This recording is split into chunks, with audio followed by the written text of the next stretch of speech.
দক্ষিণ এশিয়া বিশেষ করে হিমালয়ান প্রজাতির যে গৃধিনী শকুন, যেটা হিমালয়ান গ্রিফন যে ভালচার, এটা মূলত হিমালয়ের পাদদেশে পাওয়া যায়। এটা ভারত, নেপাল এবং ভুটান তৎসংলগ্ন বাংলাদেশের যে উত্তরাঞ্চল এখানে পাওয়া যায়। এটা বাংলাদেশে আসার এই মুহূর্তে শীতকালের কারণ হচ্ছে মানে খাদ্যের যখন সংকট দেখা দেয় হিমালয়ের পাদদেশে, তখন এই পরিযায়ী পাখিগুলো আপনার খাদ্যের সন্ধানে বাংলাদেশের উত্তরাঞ্চল এবং মধ্য অঞ্চলেও চলে আসে। তো আমাদের গাইবান্ধা যেহেতু উত্তরাঞ্চলের একটি জেলা, এখানে আসছে। আর যে জায়গায় এই হিমালয়ান যে গৃধিনী শকুনটি উদ্ধার হয়েছে ওটা আমার গ্রামের বাড়ি কাপাসিয়ার কুসিমবাজার থেকে, এবং অনেক বড় আকারের। এটা আমাদের এই অঞ্চলের, এশিয়া অঞ্চলের সবথেকে বড় জাতের যে শকুন, আমার মনে হয় সেই শকুনটা। এটা অসুস্থতার কারণেও এরকম অনেক সময় আকাশ থেকে পড়ে যায়। বিশেষ করে এরা মরা যে পশু পাখি আছে এগুলো খেয়ে বাঁচে। তো এই খাদ্যের সন্ধানে হয়তো এখানে আসছিল।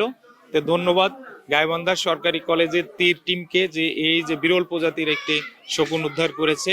এটা তারা এখন আমাদের গাইবান্ধা কলেজে আছে।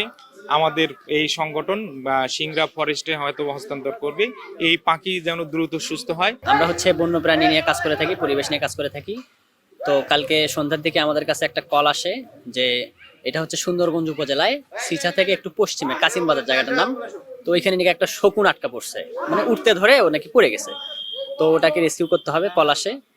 তো আমরা ইউনূস স্যারের সাথে কথা বলি, তারপরে বন্যপ্রাণী অধিদপ্তরের কথা বলে তারপরে আমরা আজকে সকালবেলা যাই, গিয়ে ওইখানে স্থানীয় লোকজনের থেকে যারা ওটা আর কি পাইছিল তাদের কাছ থেকে আমরা ওটা উদ্ধার করে নিয়ে আসি।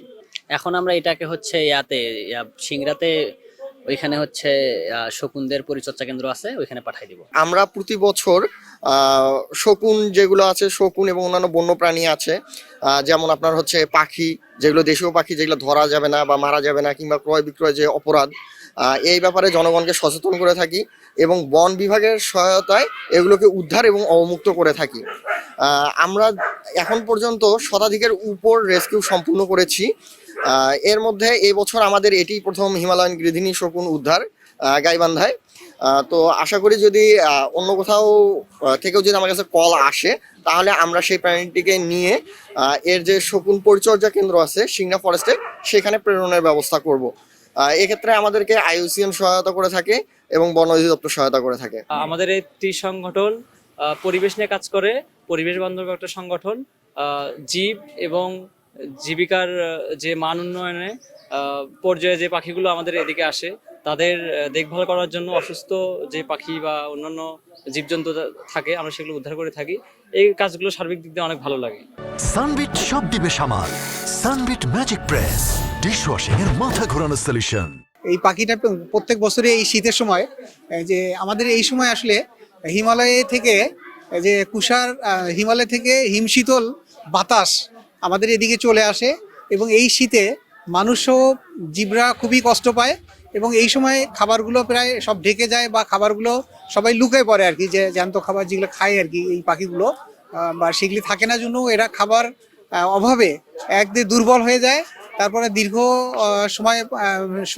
সময় এই যে উড়ার কারণে, শক্তিহীন হওয়ার কারণে এবং না খাওয়ার কারণে, শীতের কারণে, তাদের টেম্পারেচার কমে যাওয়ার কারণে তারা শক্তিহীন হওয়ার ফলে এরা প্রায়ই আর কি আমাদের যেগুলো দুর্বল পাখিগুলো, এগুলো আমাদের এখানে আশেপাশে লোকালয়ে পড়ে যায়।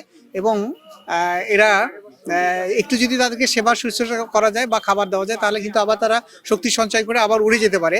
এই পাখিগুলো আমাদের প্রকৃতির জন্য খুবই মানে উপকারী পাখি, কারণ আমরা এদেরকে বলি যে প্রকৃতির যে এরা আবর্জনা পরিষ্কারক আর কি। যে পশু পাখিগুলো মারা যায় তাদেরকে এরা খেয়ে আমাদের অনেকগুলো জীবাণুমুক্ত করে দেয়। আমাদের প্রকৃতির জন্য এগুলি আসলে খুবই প্রয়োজন। আমরা যদিও অনেক সময় আমরা বুঝি না আর কি প্রকৃতির অনেক জিনিস কেন আছে, সৃষ্টিকর্তাই জানে ভালো আর কি। তবে এদেরকে আমরা রক্ষা করার জন্য মানুষও, আমরা যারা আছি সচেতন মানুষকে এগিয়ে আসতে হবে, এদেরকে বাঁচিয়ে রাখতে হবে এবং প্রকৃতির সাথেই আর কি, এবং আমাদের সাথেই এদেরকে বাঁচিয়ে রাখতে হবে। এই শকুনটাকে উদ্ধার করার জন্য ওরা স্বতঃপ্রণোদিত হয়ে ওখানে যায় এবং শকুনটাকে উদ্ধার করে কলেজে নিয়ে এসছে, এবং এখান থেকে ওরা দিনাজপুর যে চিকিৎসা কেন্দ্র এবং যে কেন্দ্রটা আছে ওখানে ওরা দিয়ে আসবে। আমি আন্তরিকভাবে ধন্যবাদ জানাই আমাদের তীর সংগঠনের যারা সদস্য, তারা এই কার্যক্রমগুলো যেভাবে করছে, যদি আমরা সবাই সচেতন হই তাহলে মনে হয় আমাদের বাংলাদেশের চিত্রটা পরিবর্তন হয়ে যাবে, অর্থাৎ আমরা একটা ভালো পরিবেশ পাবো।